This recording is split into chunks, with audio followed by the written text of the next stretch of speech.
Welcome back to Ms. World Traveler Goes to Barcelona.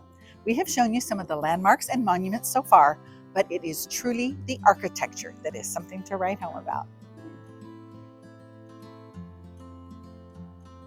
In a city where there are so many superb buildings, Barcelona has deemed the street lamps also worthy of attention. Different streets have different styles, and each has something interesting about it.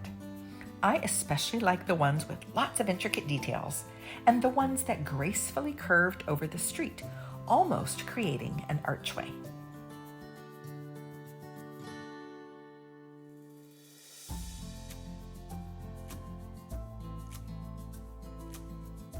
Someone had to design all those fabulous lampposts.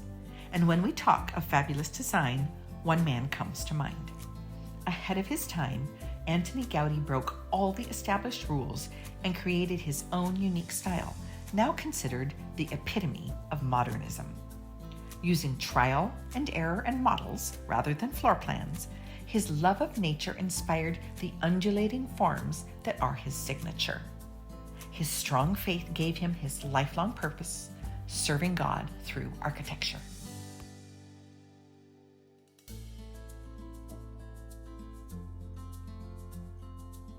Already successful in London, the concept for Park Güell was a good one. Build an exclusive residential community away from the noise of the city for wealthy families.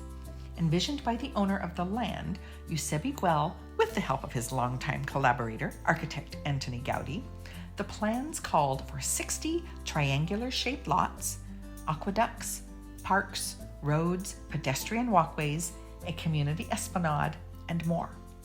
But the building regulations were highly restrictive, and no one bought the lots. The only people who ended up living there were Güell, his attorney, and Gaudí.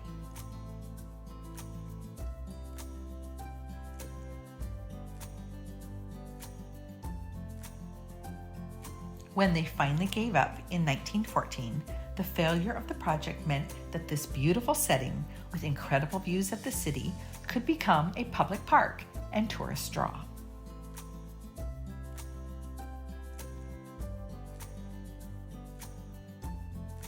Unfortunately, they didn't anticipate the number of people visiting and provide adequate restroom facilities. Of the 2 hours I was there, 30 minutes of it was spent waiting in line for one of 3 stalls for which there was no paper. I can't really recommend a place without sufficient lavatories. For a $38 guided tour, it was interesting to see, but only if you didn't get enough Gaudí and modernism at other attractions.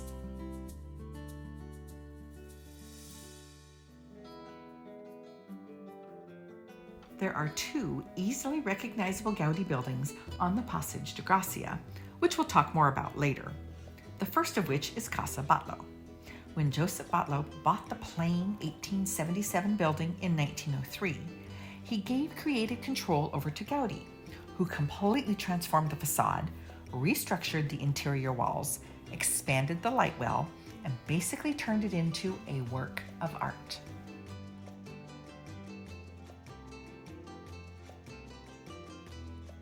Starting with the exterior, recycled materials, glass, stone, and ceramics create a canvas of marine inspiration that sparkled in the sunlight.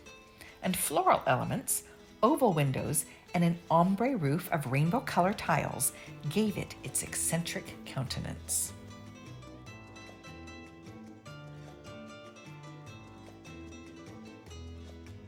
Inside, design, color, shape, space, and light all played critical roles in creating function as well as beauty. There was not a straight line to be seen, because Gaudí said nature was his inspiration, and nature is in a constant state of movement.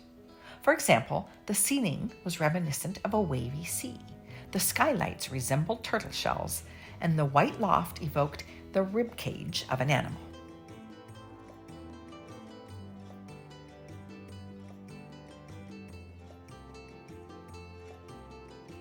A fundamental element of the house, the light well was decorated with tiles in different shades of blue, darker at the top and lighter at the bottom to distribute light evenly. Once I got used to the oddity, there was amazement at the level of detail.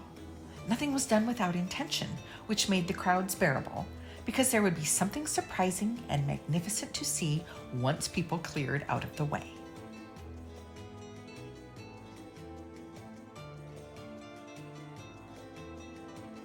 Buy your $36 ticket, which comes with an audio guide, online in advance, and even then, you will have to wait in line. And of course, stop by the gift shop for more Gaudi information, souvenirs, and trinkets on your way out.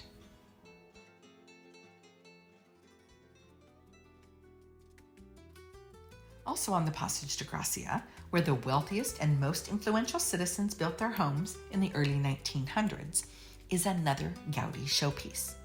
Casa Mia, or La Pedrera, was commissioned by a couple with the idea that they would live on the ground floor and rent out the apartments above.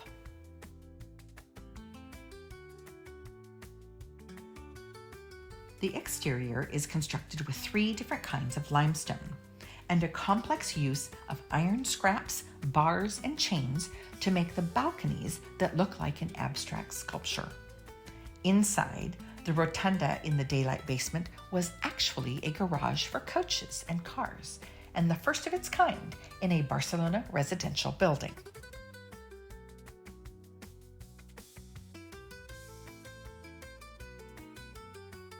I took the self-guided tour to the apartment they had set up how a family would have used the space. All the elements, the ceiling, doors, knobs, moldings, flooring, and more were designed by Gaudi with the concept that they had to be functional and purposeful for enhancing ease of use.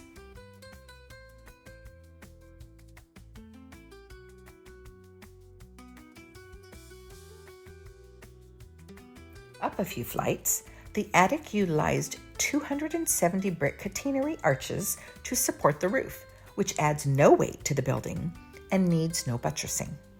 It would have been the communal laundry area, but now serves as an exhibition of Gaudi's life's work, including models, plans, designs, and photographs.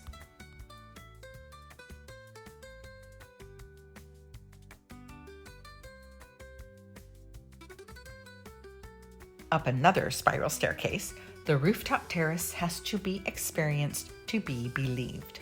Stairs, ventilation towers, and chimneys are all decorated with recycled stone, marble, and ceramics, and you could get dizzy walking up and down and up and down. It's the cherry on top, and with its constructional innovation and ornamental decorations, it is quintessential Gaudi.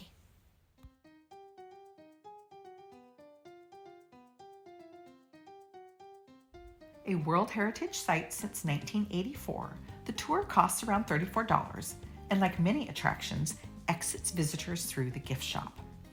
If you have any interest at all in architecture, La Pedrera's uniqueness and artistic importance give it a universal value that can be appreciated by all.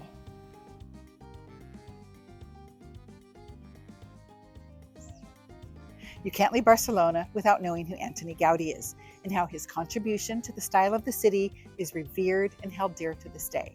We'll see more of his work as well as learn more history next time on Ms. World Traveler Goes to Barcelona.